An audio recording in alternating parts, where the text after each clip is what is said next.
Right breaking news చూస్తున్నాం. అఘోరి విచిత్రమైన పూజల కారణంగా ఇవాళ చిక్కుల్లో ఉంది అన్న విషయం ఇక్కడ క్లియర్ గా తెలుస్తోంది. అయితే అఘోరి పైన కేసు కూడా నమోదైంది. అయితే ఇంతకీ ఎందుకు కేసు ఫైల్ చేశారు అనేది మనకు ఒక్కసారి కనుక చూసుకుంటే విచిత్రంగా ఉండొచ్చు, కానీ ఇది నిజం. ఆమె కోడిని బలిచ్చినందుకు ఆమె పైన కేసు నమోదైంది. ఈ నెల 19వ తారీఖున వరంగల్లోని ఆమె శ్మశాన వాటికలోని చేసిన పూజలు ఏవైతే హల్చలేని ఆ వీడియోలన్నీ కూడా ఈ మధ్యకాలంలో సోషల్ మీడియాలో చాలా వైరల్గా అయ్యాయి.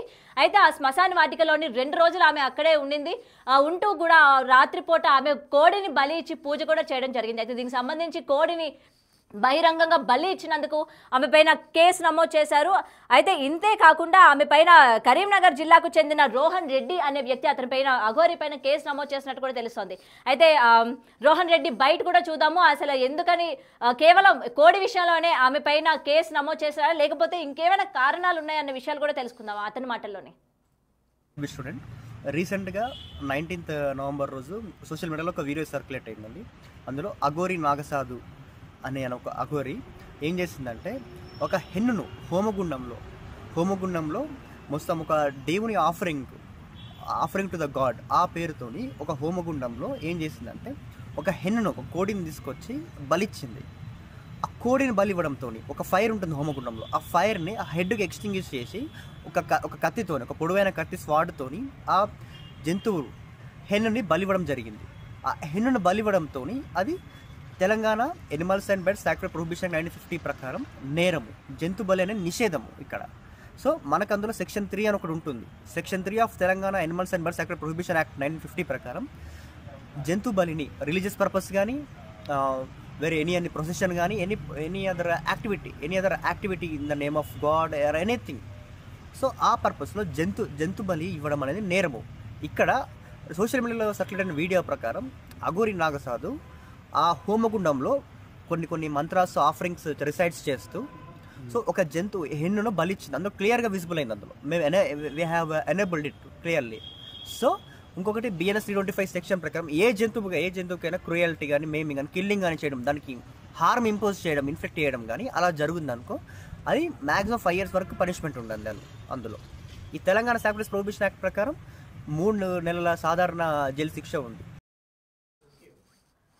రైట్, అయితే చూస్తున్నాం కదా, దీనికి సంబంధించి కరీంనగర్ రోహన్ చెప్తున్న విషయాలు ఏంటంటే ఈ జంతు బలి ఏదైతే ఉందో బహిరంగంగా జంతుని బలి ఇవ్వడం వల్ల తగిన చర్యలు తీసుకుంటారు, అలాగే వాళ్ళకి జైలు శిక్ష కూడా ఖాయమన్నట్టు చెప్తూ ఉన్నారు. అయితే ఇదే విధంగా అఘోరి చేసిన ఈ పని ఏదైతే ఉండిందో వరంగల్ జిల్లాలోని ఆమె శ్మశాన వాటికలోని కోడిని తీసుకొచ్చి బహిరంగంగా ఆ రోజు రాత్రి మొత్తం కూడా త్రిశూలాలు పెట్టుకొని అగ్నిలోని ఆ కోడిని వేస్తూ ఆమె ఏదైతే పూజలు నిర్వహించిందో ఆ కోడిని అలా బలివ్వడం అన్నది చట్టరీత్యా చాలా నేరం. అలా బహిరంగంగా ఇంతే కాకుండా జనాల్ని కూడా చాలా వరకు భయభ్రాంతులు చేసింది. కాబట్టి ఆమె పైన తగిన చర్యలు తీసుకోవాలి. ఇలాగ జంతువుల్ని లైవ్లోని అంటే ఇలాగ అందరూ చూస్తుండగా బహిరంగంగా ఇలాగ మంటల్లో వేసి చంపినందుకు గాను ఆమె పైన తగిన చర్యలు తీసుకోవాలి అని చెప్పి కూడా పోలీసులకి ఫిర్యాదు చేసినట్టు కూడా తెలుస్తోంది.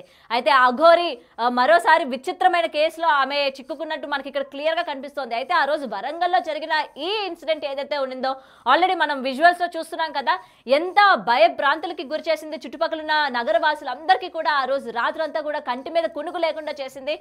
ఆమె అసలు ఏం చేస్తుంది ఏంటి, దేనికి సంబంధించి ఆమె ఈ పూజలు అన్నవి నిర్వహిస్తోంది, ఏమంటారు మొత్తం కూడా చూస్తున్నారు కదా, తాంత్రిక విద్యలన్నీ కూడా ఉపయోగిస్తూ చుట్టూ కూడా త్రిశూలాలు పుర్రెలు పెట్టుకొని అలాగే ఒక నల్ల కోడిని బలిస్తూ అసలు ఈమె చేసిన పూజలు ఏంటి, ఎవరిని ఉద్దేశించి ఈమె విధంగా చేసింది, ఎవరి బలినైనా ఆమె కోరుకుందా ఏంటి అని చెప్పి ఆ రోజు రాత్రంతా కూడా జనాలు బిక్కుబిక్కుమంటూ గడిపిన పరిస్థితి మనం చూసాము.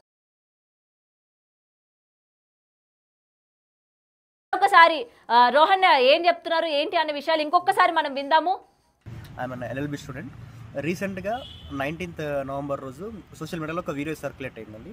అందులో అఘోరి నాగసాధు అనే ఒక అఘోరి ఏం చేసిందంటే ఒక హెన్నును హోమగుండంలో మొత్తం ఒక దేవుని ఆఫరింగ్ టు ద గాడ్ ఆ పేరుతోని ఒక హోమగుండంలో ఏం చేసిందంటే ఒక హెన్నును ఒక కోడిని తీసుకొచ్చి బలిచ్చింది. ఆ కోడిని బలి ఇవ్వడంతో ఒక ఫైర్ ఉంటుంది హోమగుండంలో, ఆ ఫైర్ని ఆ హెడ్కి ఎక్స్టింగ్విష్ చేసి ఒక కత్తితోని ఒక పొడవైన కత్తి స్వాడ్తోని ఆ జంతువు హెన్నుని బలివ్వడం జరిగింది. ఆ హెన్నును బలివ్వడంతో అది Telangana animals and birds act prohibition 1950 ప్రకారం నేరము, జంతు బలి అనే నిషేధము ఇక్కడ. సో మనకు అందులో సెక్షన్ 3 అని ఒకటి ఉంటుంది. Section 3 of Telangana animals and birds act prohibition act 1950 ప్రకారం జంతు బలిని రిలీజియస్ పర్పస్ కానీ వేరే ఎనీ ప్రొసెషన్ కానీ any other activity in the name of God or anything, so ఆ పర్పస్లో జంతు బలి ఇవ్వడం అనేది నేరము. ఇక్కడ సోషల్ మీడియాలో సర్క్యులేట్ అయిన వీడియో ప్రకారం అఘోరి నాగసాధు ఆ హోమగుండంలో కొన్ని మంత్రాస్ ఆఫరింగ్స్ రిసైడ్స్ చేస్తూ సో ఒక హెన్నును బలిచ్చింది. అందులో క్లియర్గా విజిబుల్ అయింది. అందులో మేము we have enabled it clearly. So ఇంకొకటి BNS 325 సెక్షన్ ప్రకారం ఏ జంతువుకైనా క్రూయల్టీ కానీ మేమింగ్ కానీ కిల్లింగ్ కానీ చేయడం, దానికి హార్మ్ ఇంపోజ్ చేయడం, ఇన్ఫెక్ట్ చేయడం కానీ అలా జరుగుతుంది అనుకో, అది మ్యాక్సిమం 5 years వరకు పనిష్మెంట్ ఉండదు అందులో. ఈ తెలంగాణ శానిటరీ ప్రొహిబిషన్ యాక్ట్ ప్రకారం 3 నెలల సాధారణ జైలు శిక్ష ఉంది. I'm LLB student. రీసెంట్గా 19th November రోజు సోషల్ మీడియాలో ఒక వీడియో సర్క్యులేట్ అయిందండి. వేరే వాళ్ళ ఇళ్ళకి వచ్చింది, ఎవరి అట్లా వస్తాను అని ఇక్కడ అందరు భయపడతాను కదా, పిల్లలందరూ చూడలే కదా ఎప్పుడు అట్లా. నేను రోడ్డు మీద అట్లా తిరగలే కదమ్మా, రోడ్డు మీద ఎప్పుడైనా తిరిగినా మీరు చూసిళ్ళు, ఎవరితోనన్నా మాట్లాడినా రోడ్డు మీద తిరిగినా జస్ట్ తెలుసా వాళ్ళ కోసం కారు దిగి వాళ్ళ ఇంట్లోకి పోయినా నాకు తెలుసు మరి వాళ్ళ కోసం వాళ్ళ సిద్ధాంతం నీకు తెలుసా, వాళ్ళ నైతిక విధానం తెలుసు. నేను మాట్లాడతాను, నాకు సమాధానం ఇవ్వకపోతే అడుగు మరి.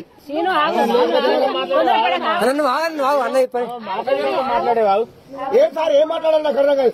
మాకేమైనా అవుతుందా? ఆయన గ్యారంటీ సంఖ్య తీసుకుంటాం. ఆయన పేపర్ రాసిస్తాడు, నేను రాసిస్తా. అది కావాలి వస్తు కోసం నాకు కావాలి. వాడుకోండి చదవకుండా నిమ్మకాయలు ఏం చేయండి, నిమ్మకాయలు ఎందుకు పట్టుకోండి.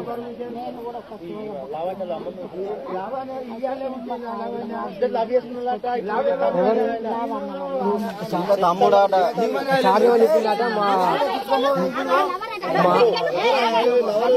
ఇప్పుడు సడన్ చెప్తారు బాబు వచ్చి చెప్తాను ఆ మాట అయితే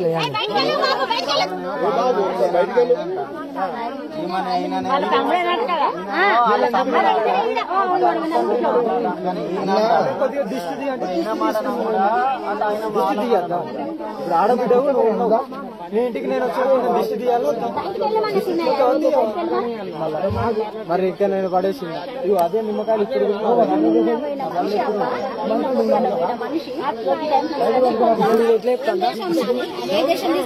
సార్ ఏమంటా అండి మాకు మంచిగా అందరికీ సార్ ఏమంటా సార్ అడిగిన మాట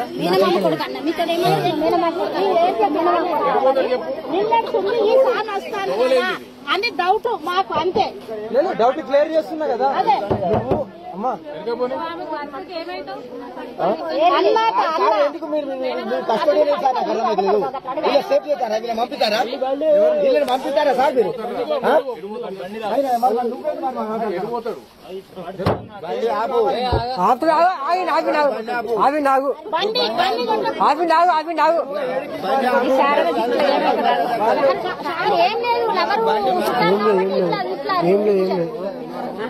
ఏ చుట్టాలు లేదు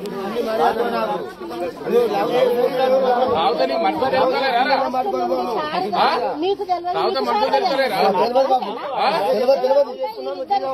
అన్నాను కాబట్టి నువ్వు అన్నం అయితే బట్టలు వేసుకొని రావాలి. అన్నం అయితే నువ్వు గిట్ల కాదా చూడు, వచ్చి ఆ చుట్టాన్ని ఈ చుట్టాన్ని పిలిచినా గానీ మధ్యలో కులాన్ని పిలిచినా గానీ మాట్లాడాలి. నేను ఏ ఆడబిడ్డకి కూడా నేను పిలవలేదు. నేను డైరెక్ట్ కార్ దిగి వాళ్ళ ఇంట్లోకి పోయినా వాళ్ళ అవ్వ పర్మిషన్ తీసుకొని. అవునా? వాళ్ళ అవ్వ పర్మిషన్ తీసుకొని ఎటంటే అటు పొమ్మంటది, ఎటంటే రమ్మంటది, ఏ రాత్రి అంటే అటు రమ్మంటది. వాళ్ళ అవ్వ బోకర్ రావు మరి వాడల నడవదు అట్లా.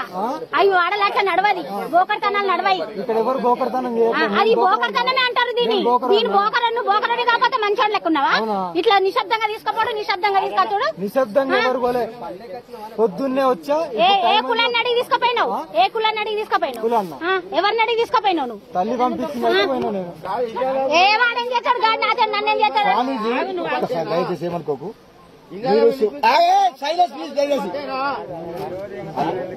చెప్పండి మరి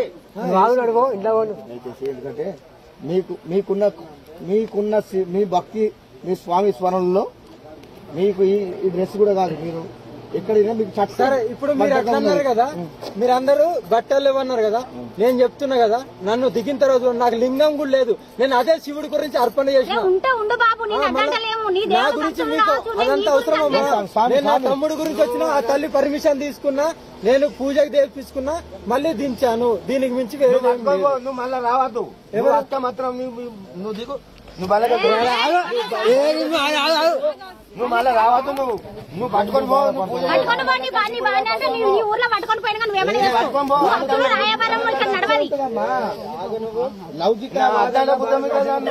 శిక్షణ ఉంటుంది నాకు తెలుసా. ఊరు గొడ్డు పోయిందా మొత్తానికి? అంటే ఇక్కడ గాజులు పెట్టుకోలేదు. నేను పెట్టుకున్నా తండ్రి, నాకున్నాయి అంటున్నా. నేను నీకున్నాయి లంచోడుగా రాగో స్వామి బయటిది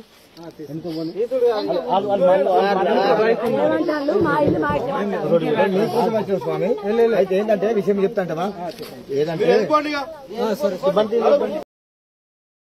రైట్, అఘోరి పైన ఇప్పటికే కేసు నమోదైనట్టు కూడా తెలుస్తోంది. అయితే దీనికి సంబంధించి అఘోరి నన్ను ఎవరు ఏమీ చేయలేరు, ఎవరు కూడా నన్ను ఎదుర్కోలేరు అని చెప్తున్న టైంలోని ఇవాళ ఒక యువకుడు బయటకు వచ్చి తన మీద కేసు ఫైల్ చేయడం కూడా మనం చూసాం కదా. అయితే వరంగల్ శివారులోని ఏదైతే శ్మశాన వాటిగా ఉందో, బెస్తర్ శివారులోని శ్మశాన వాటికలోని ఆమె నిర్వహించిన ఏవైతే పూజలు ఉన్నాయో దానికి సంబంధించి ఆ రోజు చాలా హల్చల్ జరిగింది. అండ్ ఆమె పూజలు ఎందుకు చేసింది, ఆమె ఆ కోడి ఎక్కడి నుండి తీసుకొచ్చింది, అసలు ఆ కోడిని అందరూ చూస్తుండగా ఎందుకు బలి కొనింది అని చెప్పి చాలా మంది మైండ్స్ లో క్వశ్చన్స్ అయితే రైజ్ అయ్యాయి. అయితే ఆమె పూజలు చేస్తున్నప్పుడు దగ్గరికి వెళ్ళి కనీసం ఆమెతో మాట్లాడడానికి కూడా భయపడ్డారు. అండ్ ఆ రోజు ఆ వరంగల్లోని చుట్టుపక్కల ఉన్న ఇజ్రాయల్ కూడా ఆమెతో మాట్లాడాలి, ఎందుకు ఆమె ఈ విధమైన చర్యలు చేస్తోంది అని చెప్పి కూడా ఆమెతో మాట్లాడాలి అని చెప్పి కూడా చాలా మంది ప్రయత్నించిన సందర్భాలు కూడా మనం చూసాము. అయితే దీనికి సంబంధించి ఇవాళ ఆమెల బహిరంగ చేయడము, అలాగే జనాలని భయభ్రాంతులకి చేయడం వెనక అసలు ఆమె కారణం ఏంటి, ఆమె అసలు ఏం కోరుకుంటుంది అని చెప్పి కూడా చాలా మంది ఒక క్వశ్చన్ మార్క్ లాగే ఉండిపోయారు అనమాట. అసలు ఆమెకి ఏం కావాలి, ఎందుకు ఇటువంటి పూజలన్నీ కూడా నిర్వర్తిస్తోంది అని చెప్పి. అయితే ఎవరు కూడా తనని ఏమీ చేయలేరు, అటు డిపార్ట్మెంట్ కావచ్చు, ఇటు గవర్నమెంట్ కావచ్చు, నన్ను ఎవరు ఏమీ చేయలేరు అని చెప్పి ఆమె ఏవైతే చర్యలు చేస్తూ ఉందో, రోజు రోజుకి కూడా ఏవైతే వార్తల్లో నిలుస్తూ ఉందో, ఇతరుల మీద ఆమె దాడి చేయడం కావచ్చు, పోలీసుల పైన, జనాల పైన, ప్రతి ఒక్కరిపైన ఆమె మాటల పరంగా, చేతుల పరంగా దాడి చేస్తున్నప్పటికీ ఎవరు నన్ను ఏం చేయలేరు అనుకున్నప్పటికీ ఇవాళ ఒక అబ్బాయి బయటికి వచ్చి ఆమె పైన కేసు అయితే ఫైల్ చేయడం జరిగింది. దీనికి సంబంధించి పోలీసులు కూడా ఇప్పటికీ గాలింపు చర్యలు కూడా చేస్తున్నారు. ప్రెసెంట్ అఘోరి ఎక్కడ ఉంది, ఏంటి, ఆమె పైన కేసు నమోదైంది కాబట్టి ఆమెను ఎలా అయినా సరే పట్టుకోవాలి, అరెస్ట్ చేయాలి అని చెప్పి కూడా ఆల్రెడీ పోలీసులు కూడా ఆమెను వెతికే ప్రయత్నంలో ఉన్నట్టు కూడా తెలుస్తోంది. అయితే మరొకసారి రోహన్ ఏం చెప్తారు ఏంటన్నది విందాం. అసలు కేవలం కోడి విషయమేనా, లేకపోతే జనాల్ని భయభ్రాంతులకు చేసిన విషయమా, లేకపోతే ఇంకేమైనా అందులో ఇన్వాల్వ్ చేశారు అతని కేసులోని అన్న విషయాలు క్లియర్ గా రోహన్ మాటలో తెలుసుకుందాం. I'm LLB student. రీసెంట్గా 19th నవంబర్ రోజు సోషల్ మీడియాలో ఒక వీడియో సర్క్యులేట్ అయిందండి.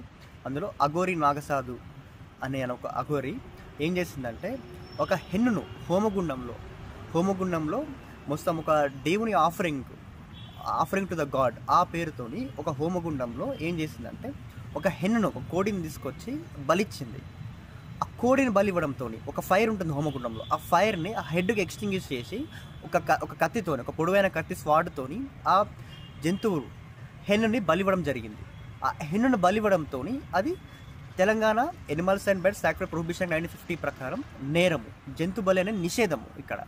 సో మనకు అందులో సెక్షన్ 3 అని ఒకటి ఉంటుంది. Section 3 of Telangana animals and birds act prohibition act 1950 ప్రకారం జంతు బలిని రిలీజియస్ పర్పస్ కానీ, వేరే ఎనీ ప్రొసెషన్ కానీ, any other activity in the name of God or anything, so ఆ పర్పస్లో జంతు బలి ఇవ్వడం అనేది నేరము. ఇక్కడ సోషల్ మీడియాలో సర్క్యులేట్ అయిన వీడియో ప్రకారం అఘోరి నాగసాధు ఆ హోమగుండంలో కొన్ని మంత్రాస్, ఆఫరింగ్స్ రిసైడ్స్ చేస్తూ సో ఒక హెన్నును బలిచ్చింది. అందులో క్లియర్గా విజిబుల్ అయింది. అందులో we have enabled it clearly. So ఇంకొకటి BNS 325 సెక్షన్ ప్రకారం ఏ జంతువుకైనా క్రూయల్టీ కానీ, మేమింగ్ కానీ, కిల్లింగ్ కానీ చేయడం, దానికి హార్మ్ ఇంపోజ్ చేయడం, ఇన్ఫెక్ట్ చేయడం కానీ అలా జరుగుతుందనుకో అది మ్యాక్సిమం 5 years వరకు పనిష్మెంట్ ఉండదు అందులో. ఈ తెలంగాణ శాక్యులర్ ప్రొహిబిషన్ యాక్ట్ ప్రకారం 3 నెలల సాధారణ జైలు శిక్ష ఉంది. రైట్, ఇప్పటికి రోహన్ రెడ్డి మాటల్లో విన్నాం కదా, సెక్షన్ 325 కింద జంతువుల్ని హింసించినందుకు ఆమె పైన కేసు కూడా నమోదు చేసినట్టు కూడా తెలుస్తోంది. అయితే ప్రెసెంట్ ఆమె ఈ విధమైన చర్యలు చేపట్టకుండా, అంటే తరువాత మళ్ళీ ఇటువంటి చర్యలు చేపట్టకుండా ఎవరో ఒకరు ముందుకు రావాలి అని అనుకుంటున్న టైంలోనే రోహన్ రెడ్డి తనుగా బయటికి వచ్చి అఘోరి పైన కేసు పెట్టడం చూసాము. మరి పోలీసులు కూడా ఇప్పటికీ అఘోరికి సంబంధించి ఆమె ఎక్కడుంది, ఏంటి, ప్రెసెంట్ ఏ ఊర్లో ఉంది అని చెప్పి కూడా దానిని వెతుకుతున్నట్టు కూడా తెలుస్తోంది. అండ్ దీనికి సంబంధించి ఆమెను అరెస్ట్ చేస్తారా లేదా అన్నది కూడా ఇక్కడ ఒక క్వశ్చన్ మార్క్ గా మారింది. ఒకవేళ ఆమెను పట్టుకున్నప్పటికీ ఏదైతే ఈ 325 సెక్షన్ కింద కేసు ఏదైతే నమోదు చేస్తారో దానికి సంబంధించి ఆమెను తీసుకొచ్చి పోలీస్ స్టేషన్లో పెడతారా, లేకపోతే కౌన్సిలింగ్ లాంటిది ఏమైనా ఇచ్చి, అంటే ఇటువంటి చర్యలు తరువాత మళ్ళీ చేపట్టకుండా ఉండాలి అని చెప్పి వదిలేసే ప్రయత్నాలు ఉన్నాయా అన్న విషయాలపైన కూడా ఇంకా చాలా మంది ఆరా తీస్తున్నారు అనమాట. మళ్ళీ ఇటువంటి చర్యలకి తగిన చర్యలు కానీ తీసుకోకపోతే, పోలీసు వ్యవస్థ కూడా దీనిలోని గట్టిగా కానీ ఉండకపోతే, మళ్ళీ అఘోరి ఇవాళ కోడిని బలి ఇచ్చింది, రేపు పొద్దున ఇంకేమైనా సరే బలి ఇచ్చి జనాలని భయభ్రాంతులు చేసే ఛాన్సెస్ ఉన్నాయి. కాబట్టి ఈసారి పోలీసులు గట్టి యాక్షన్ తీసుకోవాలి, ఆమెను ఎలా అయినా సరే రిమాండ్లోకి తీసుకోవాలి. అండ్ కౌన్సిలింగ్ లాంటిది ఇవ్వడము, లేకపోతే ఆమె మానసిక పరిస్థితి ఏ విధంగా ఉంది, ఆమె ఆ పూజలు ఎందుకు చేయాల్సి వచ్చింది అన్న విషయాలు కూడా క్లియర్గా తెలుసుకొని తర్వాత ఇటువంటి కార్యక్రమాలకి మళ్ళీ ఆమె దారి తీయకుండా ఉండాలి అని చెప్పి కూడా పోలీసులు తగిన చర్యలు తీసుకోవాలి అని చెప్పి కూడా చాలా మంది వాళ్ళు కోరుకుంటున్నారు అనమాట.